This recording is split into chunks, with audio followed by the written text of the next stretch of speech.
Hey, yo, what's up? It's your girl, Miss Rena L. General. Yours truly, Lomwe. Yo, this is Black Jet. Evo Timothy. Farmer Michael. What it do, what it does. What up, people? This was good. Are you listening to or tuned into The 5Roundz podcast. 5 rounds. 5 rounds? 5 rounds. Yeah. Make sure you stick it right here because it's litty.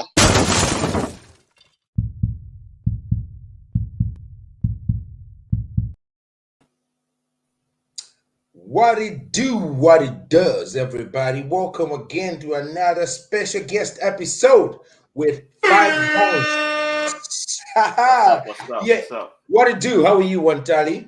I'm not too bad. How are you, man? I'm Lovely. good. How's everybody? I hope everybody's doing good. This is one of the big days we promised you, and we're about to kick it out, So as 5 rounds, we hope you're doing good. We hope you're having a good Saturday. Without further ado, guys, I am going to introduce you the man that we'll be talking about. We're going to bring on Saturday today. Most people would know him by that name, Buzz McDonald from Hardy Bucks. He's an actor, a writer, an Irish comedian hero. As I said, he's well known for the name Buzz, and of course on social media with various hilarious sketches, with an outstanding social media following. He started a 4-hit season of Hardy Bucks here in Ireland, which also was aired on RTE, and of course Hardy Bucks, the movie itself, which is called The Irish Hangover, which was actually done by Universal Pictures. So it's a big deal. Without further ado, here's the man, Mr. Owen Colgan. What's up? What's up, Owen? All right, guys. Thank you, Obi. Thanks for that beautiful. You're welcome. How are you doing? I'm good. I'm inside the car here. I can't get into my house, so I'm kind of stuck in the car doing this podcast, and I hope that's okay with you. No, we're good as long as we have your face. You know what I mean? We're okay with that. And by the way, I just want to say we like the new name there, Beefcake. I don't know where that's coming from. I'm trying to get in shape, but I'm trying to sort of change my name for people to kind of assume that I'm a beefcake, so that they come to me thinking I'm a beefcake, and that in itself will make me a beefcake. So you're starting with the name first, yeah? Name and then the shape.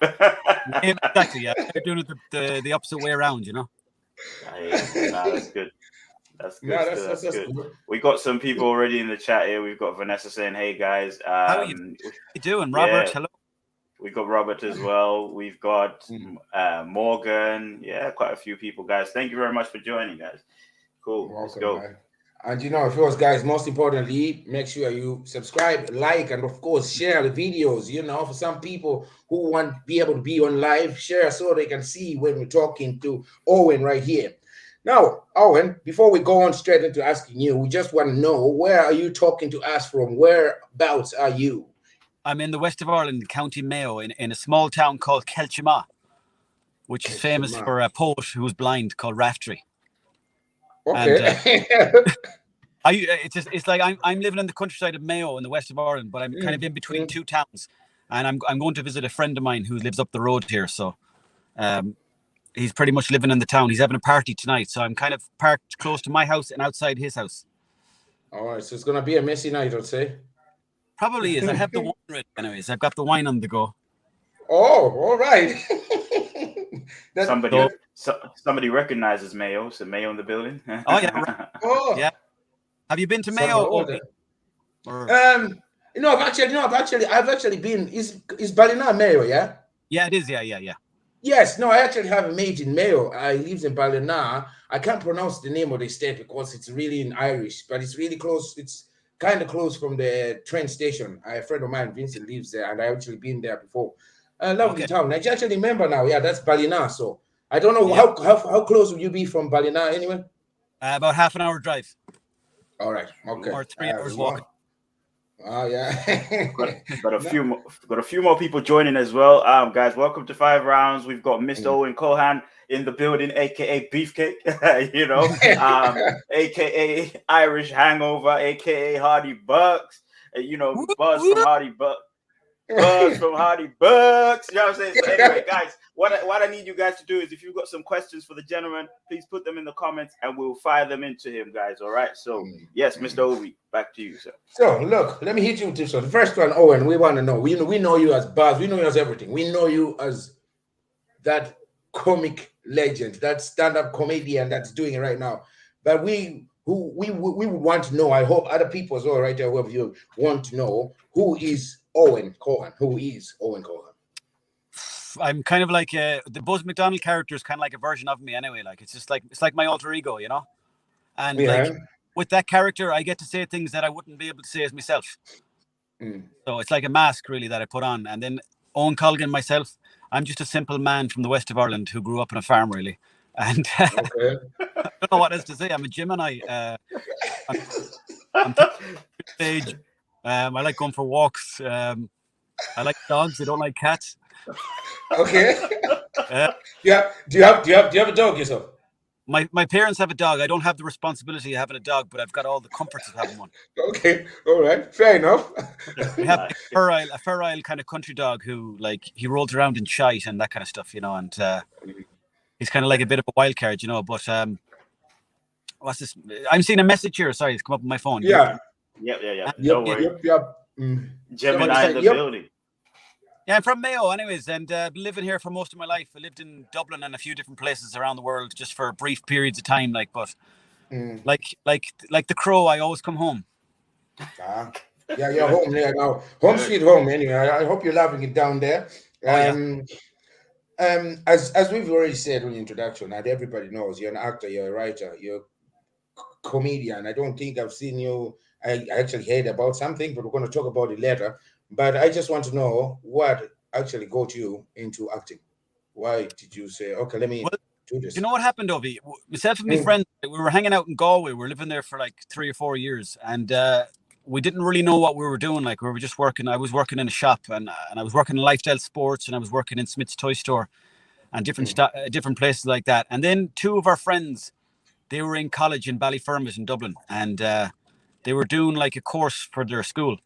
And they had to do a weekend project. So they brought cameras down to Mayo and they started filming like small little like vignettes, like 5-minute videos.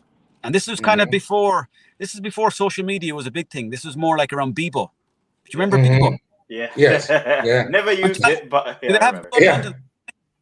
they don't anymore, but I've never used it, but they used to have it. It used to come in your phone as well back in the day. Yeah. It used to be part of your phone contract. And you can only have like 5 friends on there, like so you have to pick who your friends were. So we started making videos and putting them up on Bebo, and then slowly but surely people started watching the videos, and it spread from like the town that we're from to kind of further counties, and then we entered a competition called RTE Storyland, and then we ended up winning that. And then the rest is history then. So I kind of went, basically what happened was we were filming over the course of a weekend and we got paid €500 each to talk shite basically on camera. And what year was that? €500? I'd say at that time it was big bucks, wasn't it? It was big enough money like the time. That's gone back to me in 2006. So like that was like a good week's salary there, like, you know, and like we were talk rubbish. So we thought if we're going to get paid to talk shit, we may as well try and make a career out of it. So it wasn't like a dream I had as a child. Like I wasn't like Tom Hanks, but it was more like, oh, maybe I'll do this now because you can maybe make money in it. And then we kept making the videos, and then we got onto telly, and we started doing stand up as well. Oh, nice. Nice. I want to ask you, basically, Owen. So when I googled you, right? Your bio says, look, Owen Colgan, Irish cult comedy hero, best known for his role as Buzz McDonald. Why do they call you an Irish cult comedy hero? Where's that title coming from? Coming from me, anyway. Like, this guy's got a cult? What's going on here? Yeah, exactly. It's kind of like Hardy Books, the show that I was in. It was like underground at the beginning because it was only really on the internet. So I think when they say cult following, they kind of mean it was like underground for the first few years. Yeah. But then, because it got more popular, it kind of became overground, and then it became more mainstream, we'll say. So maybe that's what they're insinuating with that. But I seen that before. I didn't really know what it meant either. So I just want to have a cult, and I'm not. I'm not Nah, here you go. We got a question from Vanessa here saying, look, what are you like in real life? I think what she's saying is if somebody bumps into you, what are you like? You know, are you Owen Cohan first or are you Buzz? You know, it depends where you meet me, really. Like if you meet me in the pub, I'm Buzz. Because the drink. If you meet me in Tesco, I'll shake your hand and we can go for a walk.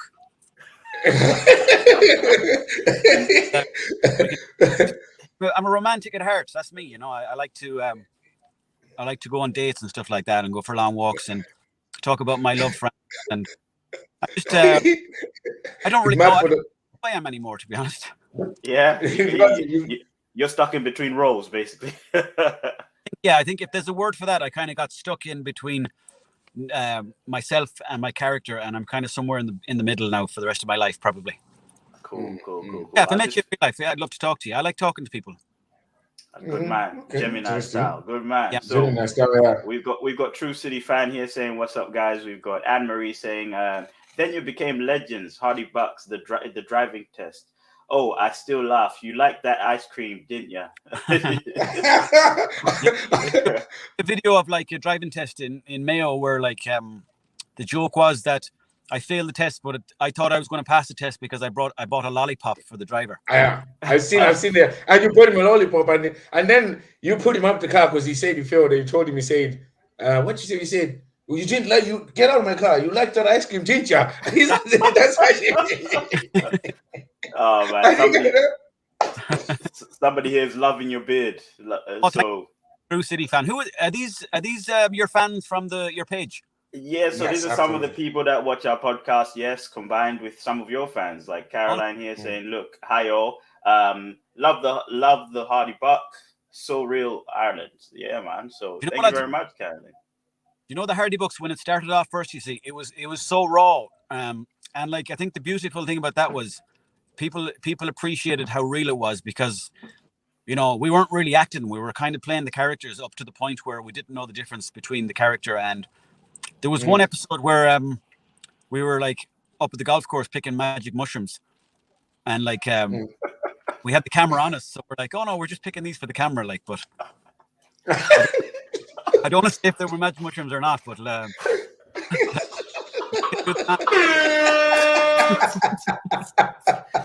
you didn't happen to ingest them, did you? In character. You were acting. It was acting.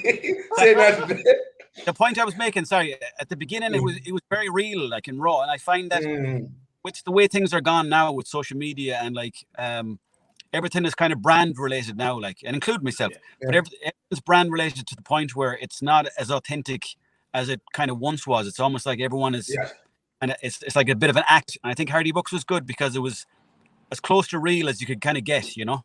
And maybe that's just the nature of the internet now, where people are a lot more careful and PC of what they say and do, you know, otherwise you'd be cancelled. Oh, yeah. Trust me. Trust me. Well, no, go ahead, what time if you want to say something. Yeah, actually, you know, think it's going into this PC thing, right? Seeing that you guys you're a very open podcast, even with the way, podcast, you're a very open platform, a very open show you had, Hardy Buck. You know, it was literally a bunch of guys busting jokes and being filmed and getting paid, right? So I'm guessing, and when I watched some of your interviews, you even said, look, you started at a point, you started with no filter, but then now things have had to change.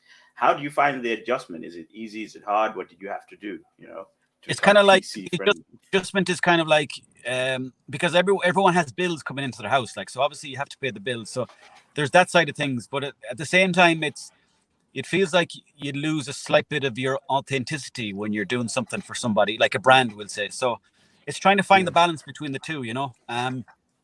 Because as I said, like the internet, I think even the internet's a bit more PC than what it used to be, and everyone's kind of getting cancelled now. And of course, some people are probably going too far with stuff, but at the same time, it's kind of like it feels like when you're doing something, someone's kind of looking at you, almost for you to fail, some ways. So I don't know the way around it at the moment. Maybe it's going to keep happening where people keep getting cancelled to the point where everyone is sick of it, and then it goes the other way, and it gets really raw. Like if you ever watch the 80s and 90s, it's fairly rough. Like you know. Absolutely. Be gone. Absolutely, yeah. Like I've seen. That's what I was saying. I've seen a couple. Like I've seen like loads of even your type of sketches that you have done. You've done probably 7-8 years ago, or things like that. They were raw, and people were able to laugh at it. You know what I mean? But now it's like, oh no, you can't. Oh, you can't say that. You can't say this. You know the kind of way. Well, look, before I get into, I wanted to ask how in your side of it. I wanted to ask you something. Now that you talked when we were talking about honeybugs, yeah. Yeah. How did it, like, how did the whole idea how did the idea set up? Where did it grow out of?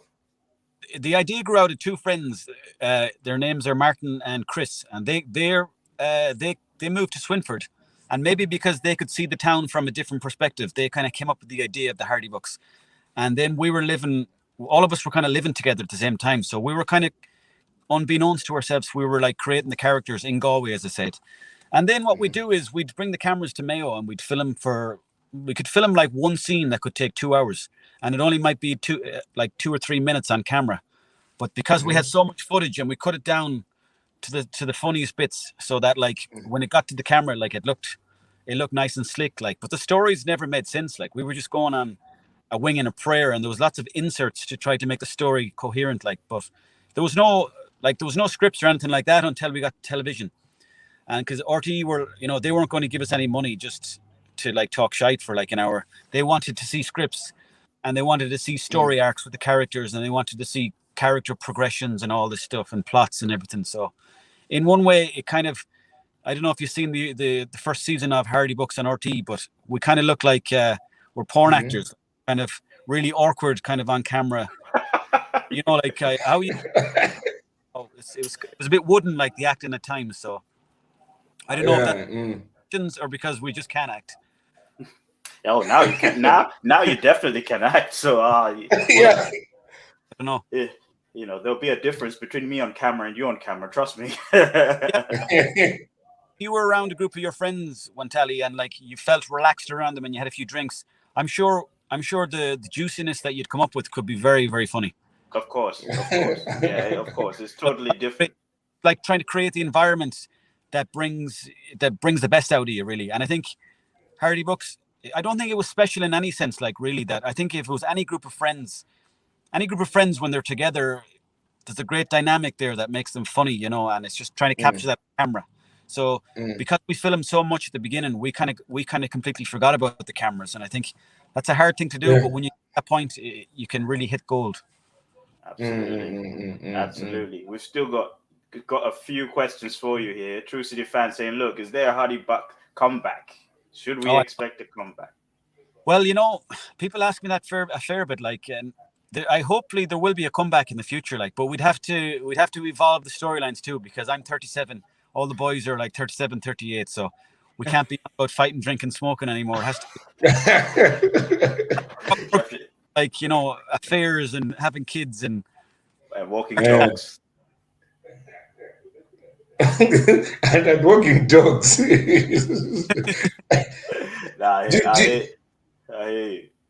you guys still keep in touch, like, and all that? Or we do. Yeah.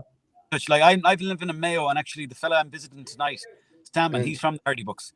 And then I was out with a couple of the other lads last night in Mayo, and then some of them live in Dublin. Eddie Durkin lives in Sweden, so we're all kind of all over the place.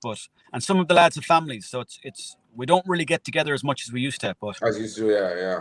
When we do, it's good fun. Like, it's very exciting. Like, you're still young, Beefcake. They say you're still young. Very much. You're still young. I'm hoping to about 6, so I think I've got only a third of my life gone so far. Of course. So long live the Beefcake.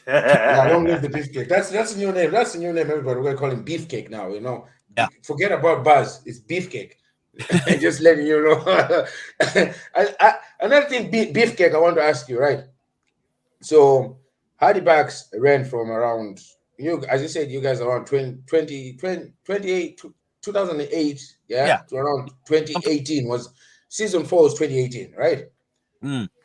How did you manage? How did you guys manage? How did you still manage the popularity from, of course, making the movie and then still, keep on until today? Like, you know, that kind of way. How do you manage that popularity of yourself?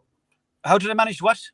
The popularity, to keep the constant popularity of that you're able to still provide. Well, You know what I mean? There's plenty of people that don't watch the Hardy books. There's plenty of people that dislike the show as well. So it's just, I suppose, when we started off, it was a novelty kind of to be on the internet and making videos. So I think people were interested in that sense. And then I suppose the editor that we had is the Viper Higgins. He edited all the shows. So he had a very unique style of editing that I think kept everything fresh, you know. And then I suppose, I don't know, like there was plenty of years in between where like we weren't really filming. Like we filmed in 2012, we filmed the movie, but I think the 3 years before that, we kept getting told, oh, you're going to be making a movie this year. So I'd be going around telling everyone we're making a movie, and then it wouldn't happen. Until the final year, I was like, I better not tell anyone we're making a movie. And then we started making it. So there was loads of downtime in between. But I suppose, how do we keep it going? Well, another thing as well is there was a massive gang of us. Like there was maybe 20 or 30 of us. So there was fresh ideas coming in from every angle all the time, you know?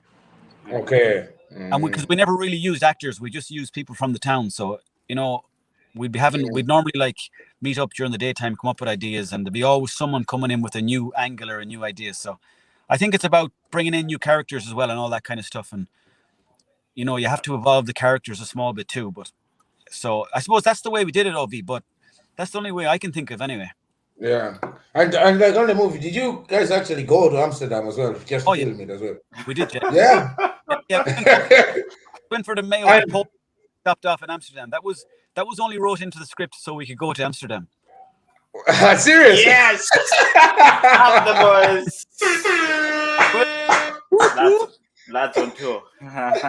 Okay, that's what you just like. Yeah, because we throw in Amsterdam. We go. That's it. Same thing with Ibiza. You know, Ibiza. We wrote into the script before one of the characters has to go to Ibiza for some reason. Yeah. But we went there for a week, but we only filmed for like 10 or 20 minutes when we were out there.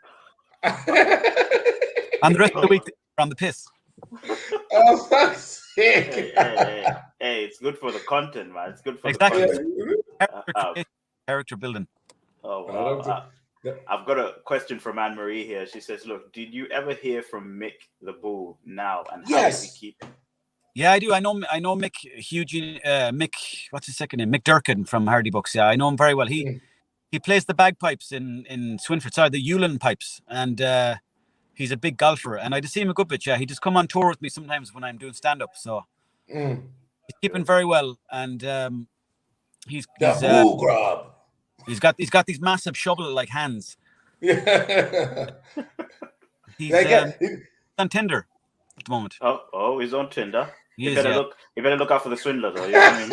He's on Tinder. I can imagine him on Tinder. That's good still. Yeah, go on. Sorry, go on. If you see this guy, it's like literally just look at him and be like, he's going to come up with something stupid out of his mouth. You know what I mean? Yeah. like he reminds you of Mayo's version of Liam Neeson. Yeah. Liam Neeson from Wish.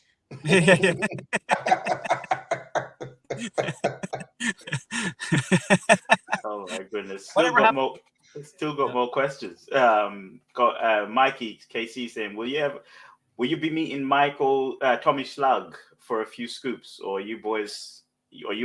Oh, yeah. Yeah, go on. I'd go. Yeah, I went for a couple of pints for Tommy Schlug there last night. Actually, yeah, he's that's a good stream to check out there. One tally, if you're on YouTube there, check out Tommy Schlug. Tommy Schlug. Yeah, he's like the Viper's uncle. But yeah, we went for a few pints there last night. He was on the Brandy and Bailey, and I was on the Smithwick's, so we had a good night of it. Yeah. Sweet, love it. Brandy and what? Brandy and Bailey's. It's like an Irish cocktail. It is indeed. You didn't know that? Even I know that. Yeah, come on. Damn, I won't try that. No. It doesn't sound right. and he loves the drink. I don't understand. I love the drink, and that doesn't sound right. You know what I mean? What's your tip of choice, Avi? Me, typical choice, anything that get me drunk, but not Baileys and brandy. You ever try Buckfast? Oh yeah. And listen, let's ask you before we go on. I want the Buckfast, right? Buckfast. Buckfast. No, it's Buckfast. All right. Well, is it Buckfast? The Scottish call it Buckfast. Yeah. But I remember drinking with the boys and Irish lads, and they said to me, "Oh, you gotta look at the number." Yeah. So it was. Yeah. Is that true? Or is that just a myth? Is it the higher? No, the lower. Huh? It's like a myth, Obi. Yeah. It's like, I don't think it makes a difference because at the end of the bottle, you're not thinking about numbers. You're thinking about how to get home because you're so fucked. I don't know, Ovi. I don't know if the number makes a difference, but I heard that when I lived in Galway. I think like the number on the bottle, and apparently there's different levels of sweetness or something like that. But sometimes I think 4 was the lucky number, and if you drank a bottle of 4, you'd normally have a good night after. Buckfast won't tell you.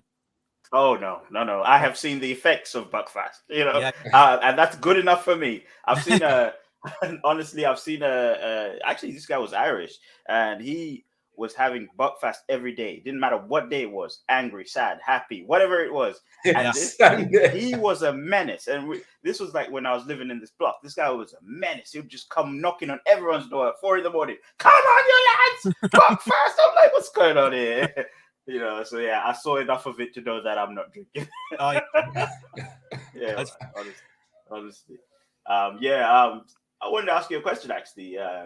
So basically, after Hardy Bucks, right? So I think you aired your last season in 2018. You then went quiet. You had a little bit of a gap, I think, between 2018 and 2019, if not. You went quiet. I mean, that was at the height of Hardy Bucks and all the hype in Ireland. Do you know what I mean? Why did you choose to go quiet at that moment in time when people were actually expecting more content? I think it was because, the last thing we did was do you know what happened actually? The last thing what happened to us was we got onto Netflix, but we actually didn't make any new seasons, but we got put onto Netflix. So a new wave of popularity came around for Hardy Bucks, and it was a new audience that started watching it, So the last time we made a season, I think it was further back than 2018. It could have been 2016 or something, but I just think that we didn't really see eye to eye with RTE in how we made the show. Like, the show was originally a improvised show with no scripts and anything like that, and we had our own camera crew and our own sound crew and editing crew.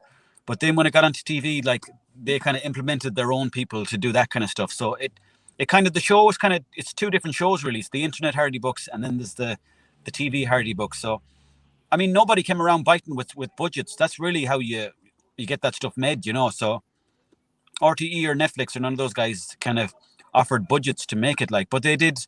In fairness to Netflix, they did put it up onto their website, so it got a lot of popularity again from there. Like, but no, I don't know why we went quiet. I suppose everyone just decided maybe that we'd had enough of it, like, and we kind of just like started doing our own thing a bit more, because there's only so much of the same thing you can do as well. You don't want to tear the arse off it either. Absolutely. There's only so much of shelf life everything has, really, like. Yeah, exactly. That is true.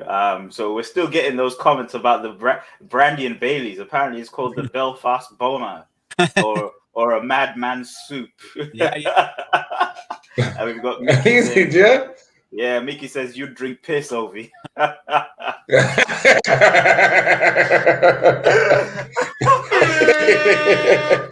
Oh my goodness. Okay. I drink anything. Hey, alcohol is alcohol, you know what I mean? But then I don't drink that because that doesn't sound right. The mixture of brandy and Baileys, there's something wrong there, you know what I mean? The two just can't go together. I think about it, I'm like, nah. The top layer is the brandy, and then the bottom layer is the Baileys. And see, the brandy stays at the top. You drink that first, and then you get down to the Baileys, and it softens up the whole experience. Nice. Man.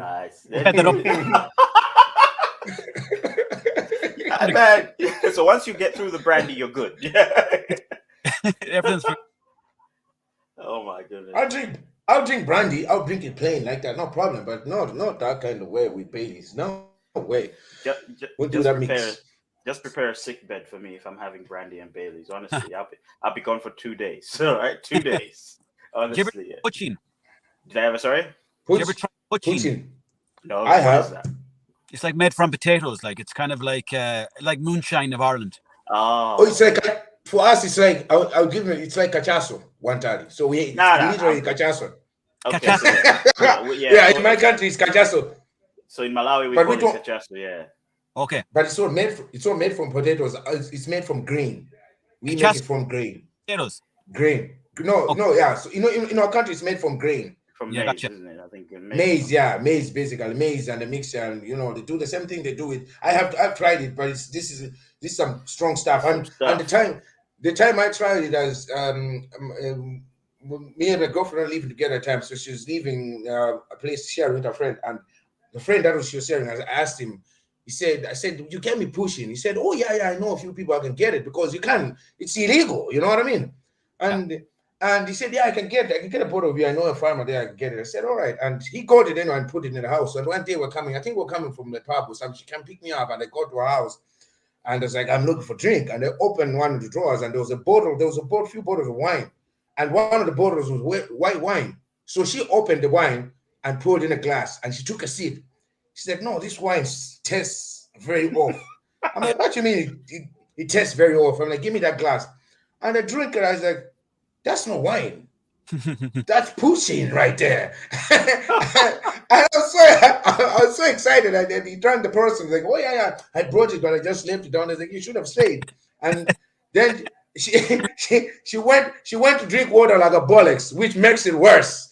Oh yeah.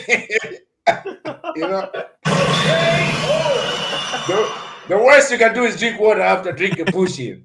Oh, wow. You know what I mean? Oh, wow. But yeah, one time you should try that when you come to Ireland. I think you should try it. I think no. I think no.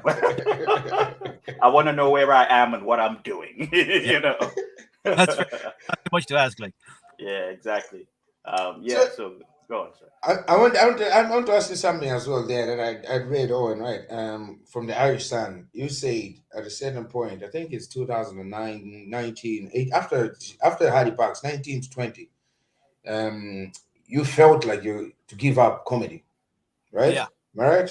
Mm-hmm. In explaining that, it just says because you felt like you're putting too much pressure onto yourself. Yeah. But on this side, what was going on to you? Why did you you're like, oh fuck, I want to drop this? Why? What happened was I was like, actually, I was doing a stand-up comedy tour, like, and the person on the radio called me up because they wanted to kind of like write some article, like, so. Half of me was kind of thinking, I better say something that sounds a bit spicy, just so that, maybe that's what they want, because everything else I was saying, it sounded a bit boring. So I was like, yeah, I was going to give up comedy once, actually. So they were like, oh yeah, tell us more about that. They were really pumped on.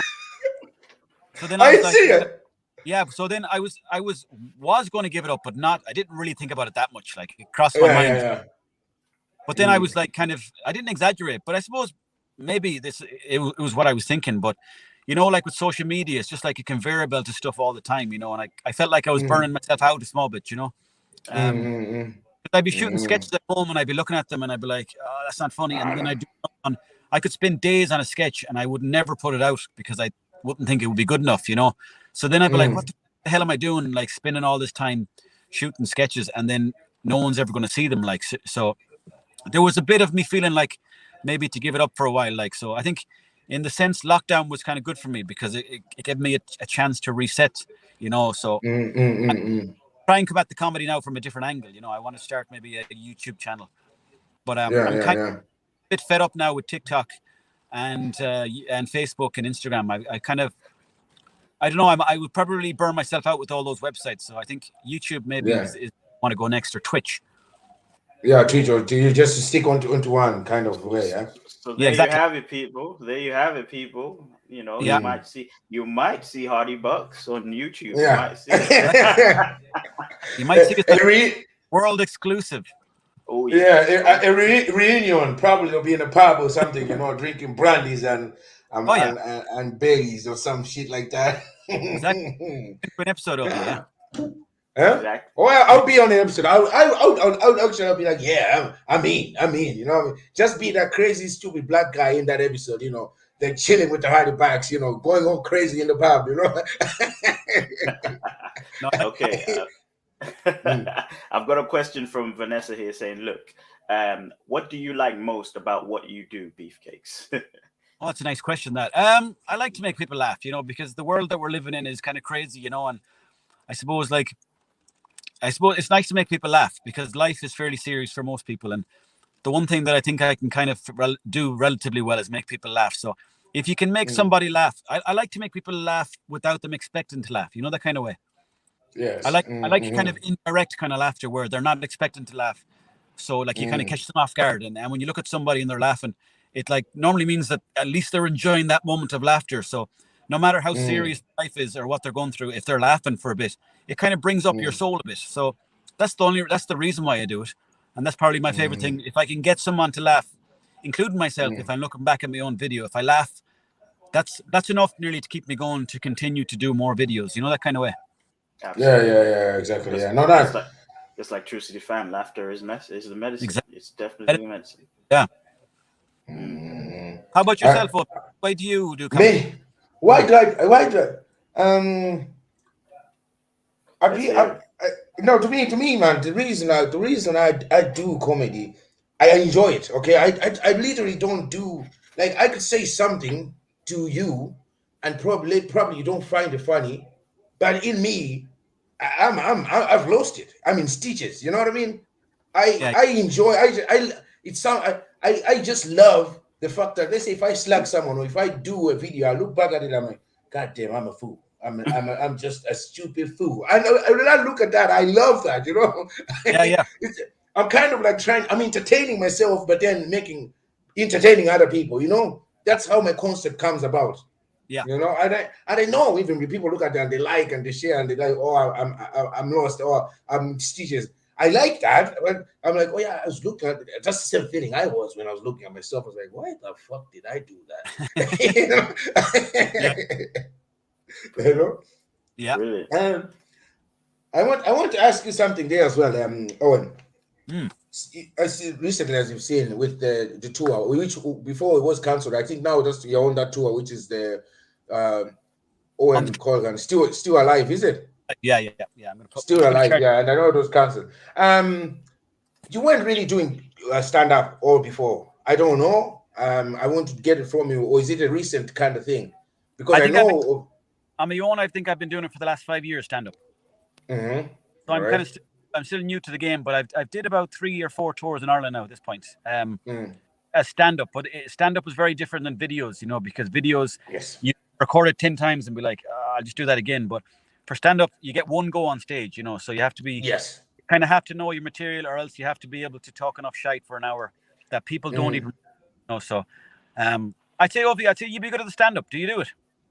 I did one, but I was a bit pissy drunk. I didn't really sit down and create it. You know what I mean? Yeah. But I've recently sat down and writing out material, and I just want to sit and actually do it in the right way, put things together.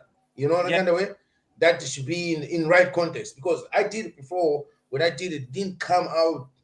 It was real quick. I didn't think things through, make the punchlines, you know, vocal, but I'm trying to work on it. You know, I'll probably be getting advice from people like yourself who are actually doing it. As I would say, you have another project. You said you were a bit nervous in the first place because you were doing it from home before you actually went out doing it out. You know, and it's that part as well of thinking that, well, are they gonna love? You know. Yeah. But you know what? No matter what happens, you always feel better and stronger after. So when you do a gig, even if it doesn't go well, you're kind of like, oh, sure, I'm brave. At least I'm brave for doing that, because getting in front of a crowd of people who are expecting to laugh, that's a fair bit of pressure. Tough crowd. Oh yeah. Tough crowd. Yeah, I've done some gigs where, like, during the gig at the beginning, like especially, I might have my notes written on a piece of paper, and there was one gig actually in Dublin where I had my notes written down on a piece of paper, and then someone opened the door and the wind blew the paper away. Oh, guys, like, I don't know what I'm saying next. So I just started looking at where are you from? And it was just car crash. On the way home, I was like, I'm going to quit this career. I'm just going to get a job down the top. It's always about a horse again, you know? Yeah. It's about get back on. Yeah. That is a very very good message there. You know, never giving up, never giving up. It's very good. Still got so to those people before you go to those people that have heard. So the tour is Bob Owen. It's Owen Colgan, of course, Still Alive. It's called. If you Google Owen Colgan Still Alive, it will show you where the next venues are, and you can actually buy tickets there as well online. Because I did search it myself. I was looking where the hell is this guy gonna be? And when is it, Owen? When is it and where is it? Sorry. Well, actually, some of the show I have a show on where's it? Thursday in Kildare. Next Thursday coming in Kildare. Cool. And then I have one in Cork on Monday, the following Monday. And then I have some gigs. I have a gig actually, if you want to come to Wantally, it's in London on the 17th of what month are we now? Is it 17th of March? 17th of March. Okay. Where is it? 17th of April. 17th of April. Oh. Okay. Where in London are you going to be? Oh, I haven't a clue. But I'll have to find out online, but just check it. Just walk around London and look for a poster. I'll have a cardboard looking for beefcake. Anyone seen beefcake? Beefcake. You know? Is he somewhere? Somewhere here. Is it the 17th of March, Paddy's? Is it? Yeah. Yeah. That's why I meant 17th of April. That's what I was thinking. The first thing I was thinking, I was like, yeah, I know it's April, but I was thinking, I was like, oh, so this guy is gonna be in a gig on the 17th in London. No. That'd be a good night to do it, but no, I don't think so. I'll be in Ireland for that. Definitely. Yeah, probably down in the wake up on the down in the bog somewhere. Pants down. Pants down and a smile on. Yeah. I've got 2 questions in the comments for you. I will start with Vanessa's question. So Vanessa says, who is your favorite comedian of all time? And then obviously Anne-Marie asked a pretty similar question, say who would be your favorite Irish comedian and that you would like to collaborate with? Ovi. No,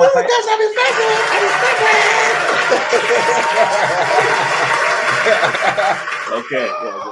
Yeah. I'd say if I couldn't pick Ovi, I would say I'd go for maybe I like Louis C.K. I know he's a bit of a pervert, but I think comedy wise he's very funny. I like, who else do I like? Chris Morris. Do you know him? I've heard of him. The one that I know much, an Irish one, would be Tommy Tiernan. Tommy Tiernan, yeah, he's great. Yeah, Tommy Tiernan is great. Yeah, he's very big here as well. But I suppose my favorite comedian, I'd say, Jesus, I'm on the spot now. I'd say I'd go with, apart from the perversion kind of stuff, I'd go with Louis C.K. He makes me laugh the most anyway. Cool. And then, sorry. Go on, yeah. No, sorry, Ovi. I wasn't gonna. All right. What if you had to say in general? Let's say if you had to say to you 5 stand-up comedians in the world, who would you put on the list? Well, before you mentioned that, somebody's like, no Brendan Grace. What's going on? Oh yeah. Yeah. Oh, Brendan Grace is old school Ireland. He's very good. Yeah, he's like one of the OGs, as it call him. But if I had to put 5 people, Ovi, I'd put Louis C.K. Oh, I'd put I'm trying to think of some English comedians that come off the top of my head. Obviously Tommy Tiernan, Tommy Slug, he's very funny. Oh Jesus, who else now? I'm trying to think who else makes me laugh. You know, I like Bill Burr and I like Richard Pryor. Richie. I like the rawness of it. Yeah, I know Richard Pryor is he's hilarious. Richard Pryor. I know he's hilarious. Anne-Marie says Des Bishop. Oh yeah, Des Bishop as well. Yeah, he's like an Irish American comedian. I think he's from New York, but he came to Ireland and he had like the New York twang.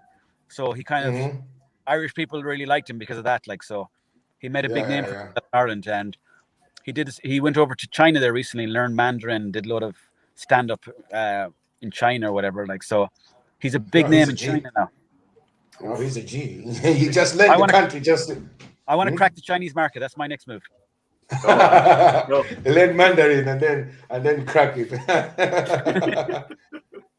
No, I'm going to do silent comedy. Huh?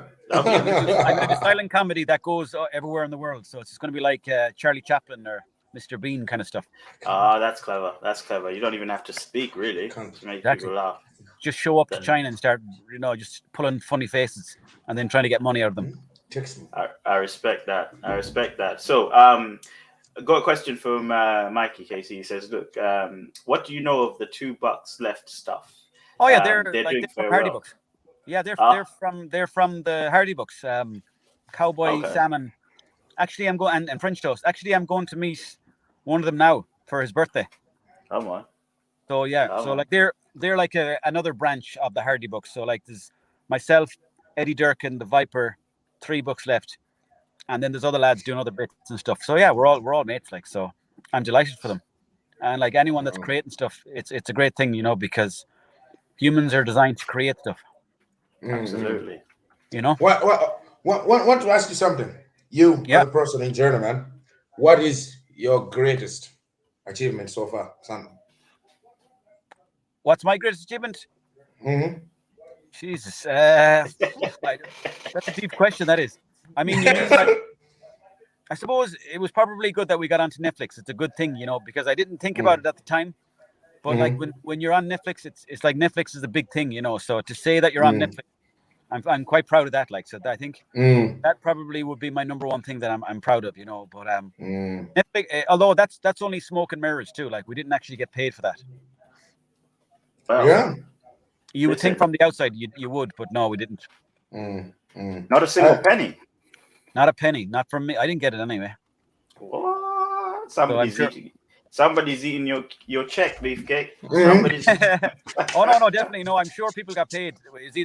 I'm sure RT probably got a few quid for it, but I think people assumed that we got some money for it, which we didn't. So it's kind of bittersweet that as well, I mean, the good thing, I would look at it as an open door, to be honest. You're Netflix, bigger platform. People know what you can do. So yeah, your phone must be ringing, Yeah, exactly. Well, I mean, I got a lot of people from Canada and England and Australia who have no connection to Ireland who started watching the show, and that's a good thing. That can only be a good thing. That's good.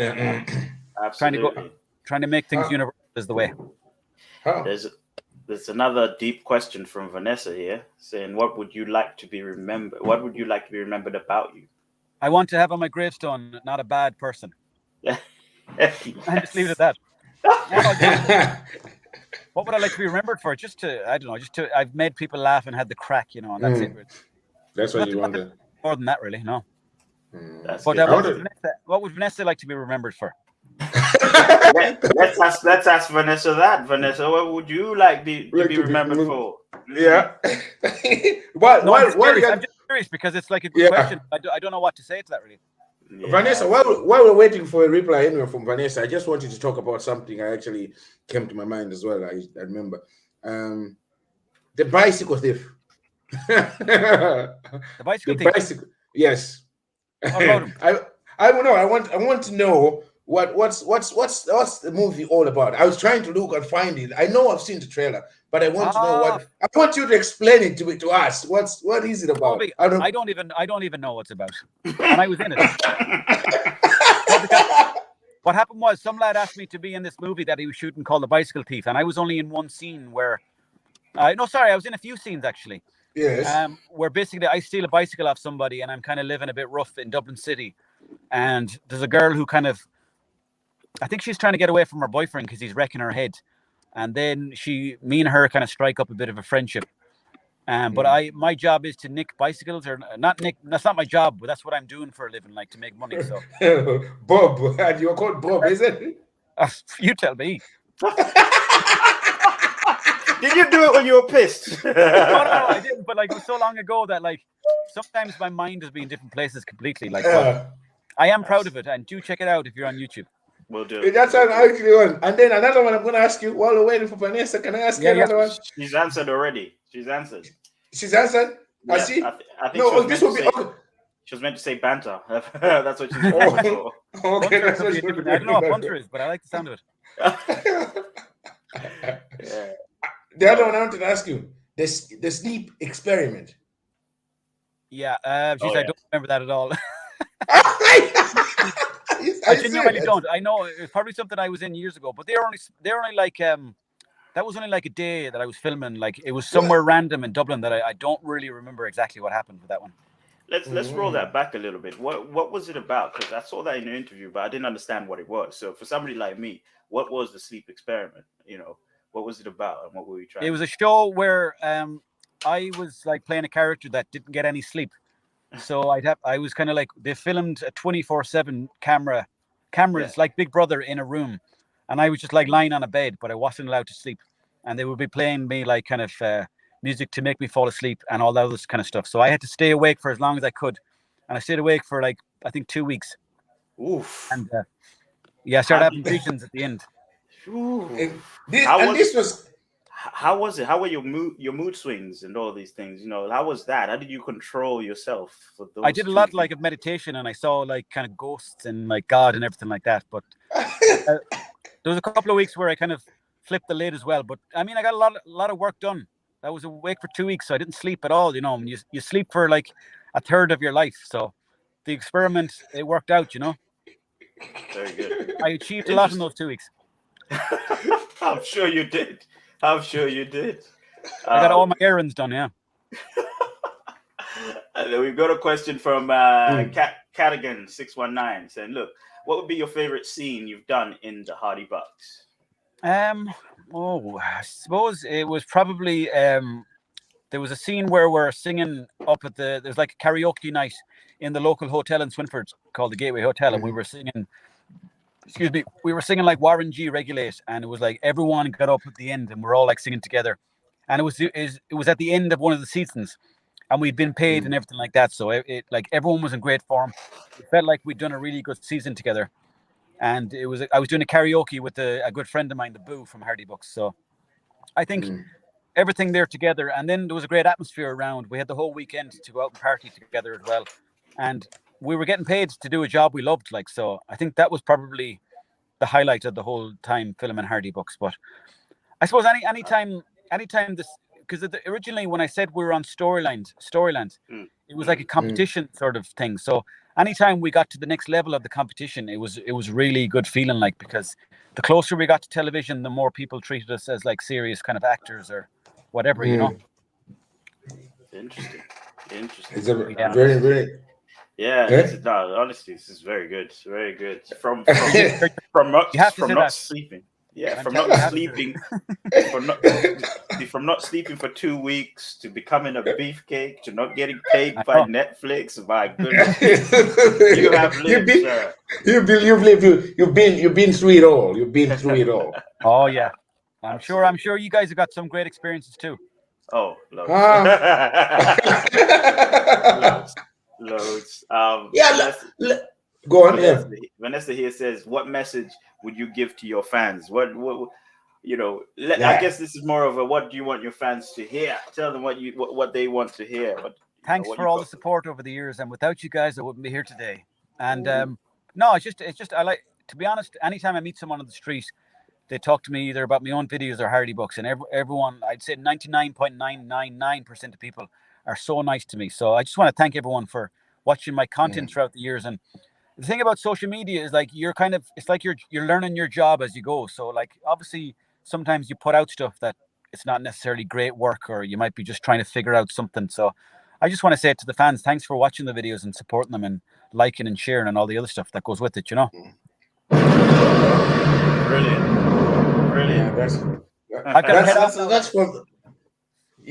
Yeah, no, look, and as ourselves anyway, but we're gonna close, and like, we really appreciate ourselves, you coming on and having a chat with us, and I'm sure everybody as well in the comment section as well, we're happy to see you. As of course, when you had you on, people like, yes, we're gonna have a chat with this guy, let's find out what it's all about, you know. Thanks a million, lads, for and of course, to the guys as well, viewers, look, we appreciate your time coming through, you know. Yeah, man. Thank you for the guys who asked all these questions. Some really, really, really great questions, guys. I hope you got to know Owen Colgan, aka Beefcake. You know, we got to know this great gentleman right from the front of his car. Thank you very much for the guys in the comments, man. This was really, really lovely, man. Thank you. Big up. At the end, what I want to say, guys, of course, for the people that really don't know him inside and see videos, we're gonna put it onto the comment section and down there on his social handles, Instagram, YouTube, his Facebook, so you can see a few of his sketches and have a laugh, and of course his Hardy Bug stuff, you know, that kind of way. And also, as we say, guys, of course, subscribe, like, and share this content. Very importantly, you know, so people can get to know who Mr. Owen is. Absolutely. Before we go, what's the before we go, I want you to do one thing for us there, Mr. Owen. Yeah. You're gonna close it up for us. Okay. You close it up for us with the 5 rounds on it. Okay. You want me to just like give us a little sketch with. Yes, give us of course, with 5 rounds. All right, everybody. Thanks so much for watching 5 rounds. Don't forget to hit that like, hit the subscribe button, guys. You're absolutely great. Lovely chatting to you. Keep the good side out. Always smile. Big up yourself. Be your best believer in yourself. And I'll chat to you soon. Fire. Fire.